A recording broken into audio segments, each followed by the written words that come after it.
Hello friends, सद्भावना ज्ञान channel में आपका स्वागत है।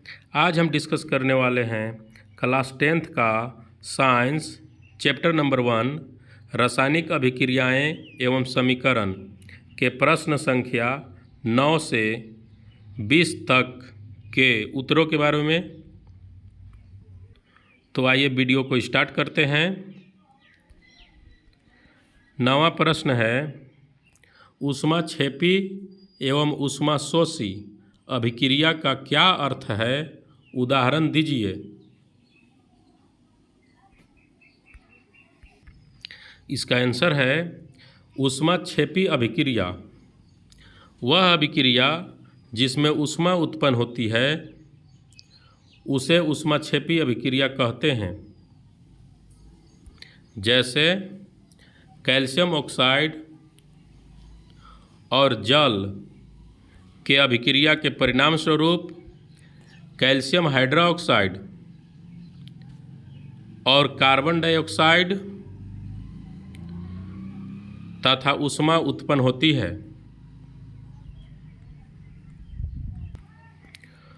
ऊष्माशोषी अभिक्रिया वह अभिक्रिया जिसमें ऊष्मा का अवशोषण होता है उसे ऊष्माशोषी अभिक्रिया कहते हैं। जैसे कैल्शियम कार्बोनेट को ऊष्मा देकर गर्म करने पर कैल्शियम ऑक्साइड और कार्बन डाइऑक्साइड का निर्माण होता है। प्रश्न संख्या 10 है, श्वसन को ऊष्माक्षेपी अभिक्रिया क्यों कहते हैं, वर्णन कीजिए। तो इसका आंसर है, श्वसन को ऊष्माक्षेपी अभिक्रिया कहते हैं क्योंकि श्वसन के दौरान ऑक्सीजन द्वारा भोजन विघटित होता है जिससे ऊष्मा उत्पन्न होती है। जैसे ग्लूकोज और ऑक्सीजन की अभिक्रिया के परिणाम स्वरूप कार्बन डाइऑक्साइड और जल तथा ऊष्मा उत्पन्न होती है। प्रश्न संख्या 11 है, वियोजन अभिक्रिया को संयोजन अभिक्रिया के विपरीत क्यों कहा जाता है। इन अभिक्रियाओं के लिए समीकरण लिखिए।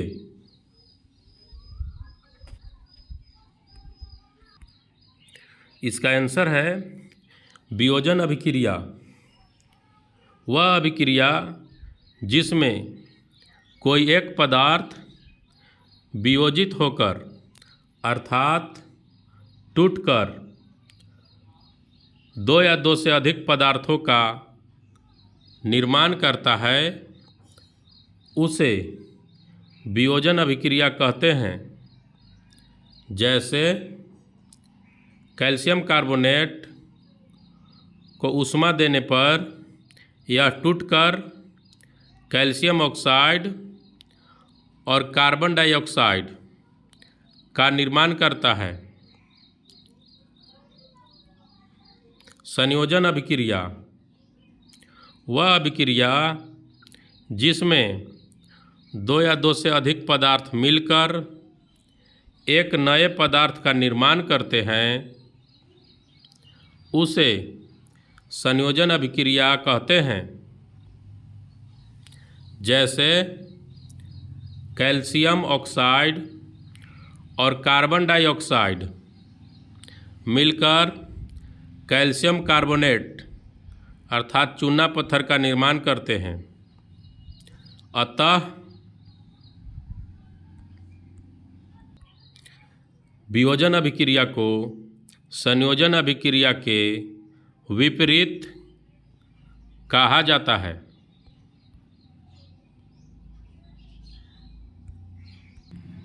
प्रश्न संख्या 12 है, उन वियोजन अभिक्रियाओं के एक एक समीकरण लिखिए जिनमें ऊष्मा, प्रकाश एवं विद्युत के रूप में ऊर्जा प्रदान की जाती है।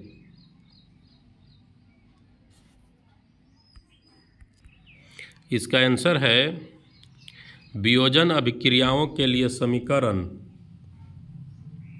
ऊष्मा के रूप में कैल्शियम कार्बोनेट को सूर्य के प्रकाश द्वारा ऊष्मा जब दिया जाता है ऊष्मा, तो कैल्शियम ऑक्साइड और कार्बन डाइऑक्साइड का निर्माण होता है।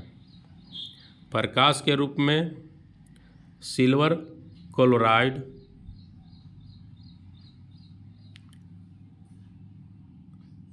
सूर्य के प्रकाश की उपस्थिति में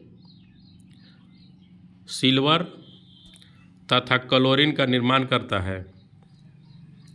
विद्युत के रूप में जल का विद्युत अपघटन कराने पर हाइड्रोजन गैस और ऑक्सीजन गैस का निर्माण होता है। प्रश्न संख्या 13 है, विस्थापन एवं द्विविस्थापन अभिक्रियाओं में क्या अंतर है? इन अभिक्रियाओं के लिए समीकरण लिखिए। इसका आंसर है विस्थापन अभिक्रिया वह अभिक्रिया जिसमें कोई एक तत्व दूसरे तत्व को उसके यौगिक से विस्थापित कर देता है, उसे विस्थापन अभिक्रिया कहते हैं। जैसे zinc plus copper sulphate tends to zinc sulphate plus copper. द्विविस्थापन अभिक्रिया वह अभिक्रिया जिसमें अभिकारकों के बीच आयनों का आदान प्रदान होता है, उसे द्विविस्थापन अभिक्रिया कहते हैं।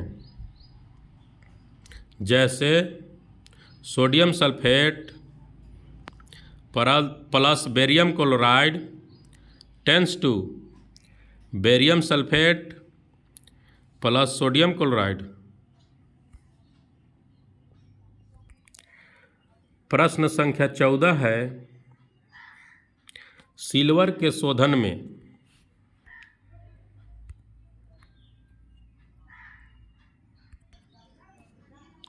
सिल्वर नाइट्रेट के विलयन से सिल्वर प्राप्त करने के लिए कॉपर धातु द्वारा विस्थापन किया जाता है। इस प्रक्रिया के लिए अभिक्रिया लिखिए। इसका आंसर है silver nitrate plus copper tends to copper nitrate plus silver. प्रश्न संख्या 15 है, अवक्षेपण अभिक्रिया से आप क्या समझते हैं? उदाहरण देकर समझाइए। इसका आंसर है अवक्षेपण अभिक्रिया वह अभिक्रिया जिसमें अवक्षेप अर्थात अविलय पदार्थ का निर्माण होता है, उसे अवक्षेपण अभिक्रिया कहते हैं। जैसे Na2SO4 sodium sulphate plus barium chloride tends to barium sulphate plus sodium chloride. इस समीकरण में बेरियम सल्फेट अवक्षेप का निर्माण होता है। प्रश्न संख्या 16 है, ऑक्सीजन के योग या ह्रास के आधार पर निम्न पदों की व्याख्या कीजिए। प्रत्येक के लिए 2 उदाहरण दीजिए। A. उपचयन बी अपचयन।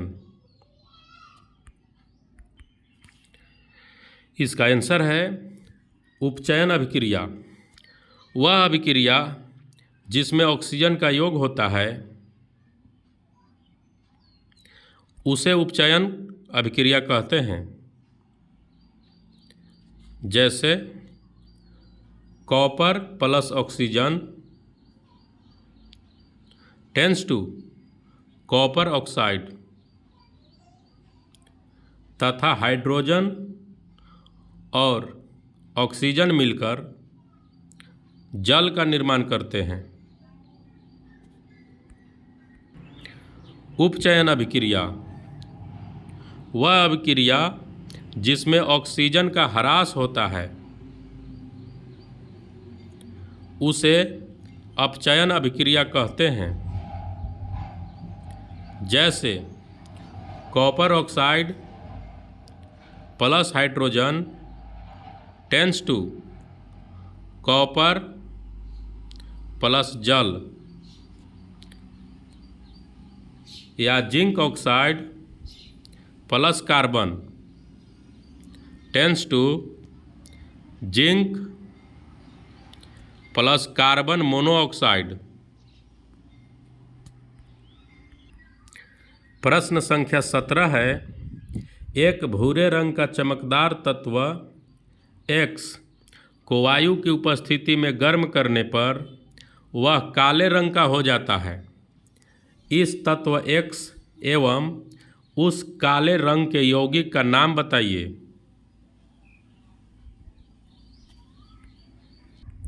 इस प्रश्न का उत्तर है तत्व X का नाम कॉपर अर्थात तांबा एवं काले रंग का यौगिक का नाम कॉपर ऑक्साइड CuO।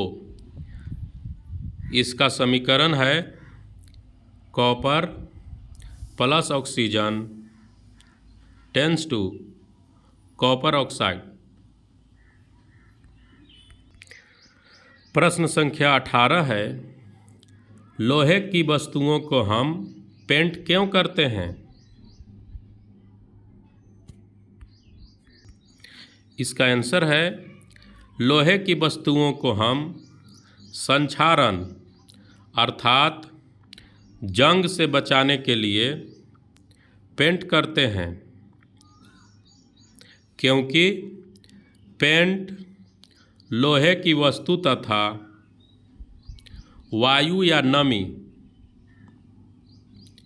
के बीच प्रत्यक्ष संपर्क को समाप्त कर देता है।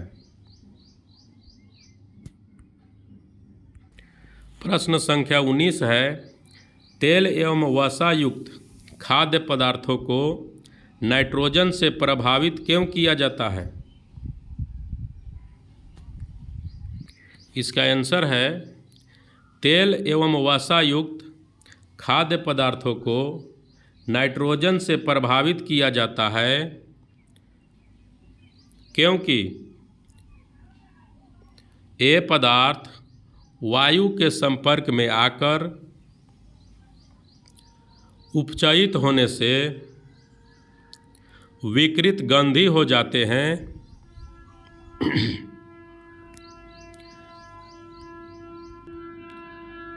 जिसके कारण उनका स्वाद एवं गंध बदल जाता है।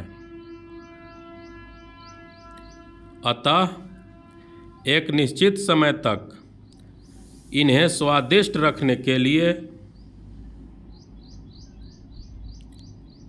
पैक किए जाने वाले थैले या डिब्बे से ऑक्सीजन हटाकर उसे नाइट्रोजन युक्त किया जाता है।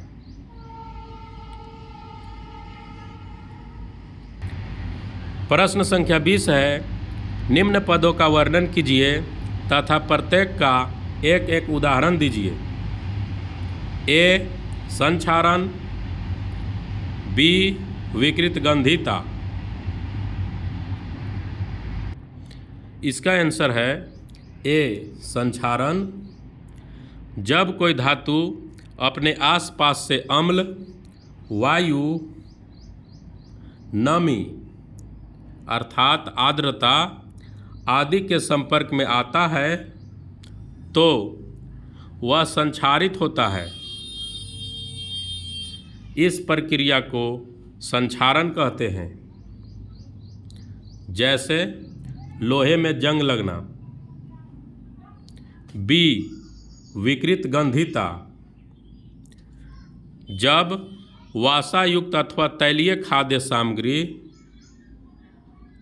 लंबे समय तक रखा रह जाता है तब उपचायित होने के कारण वह विकृत गंधी हो जाता है और उसका स्वाद एवं गंध बदल जाता है। इस प्रक्रिया को विकृत गंधिता कहते हैं।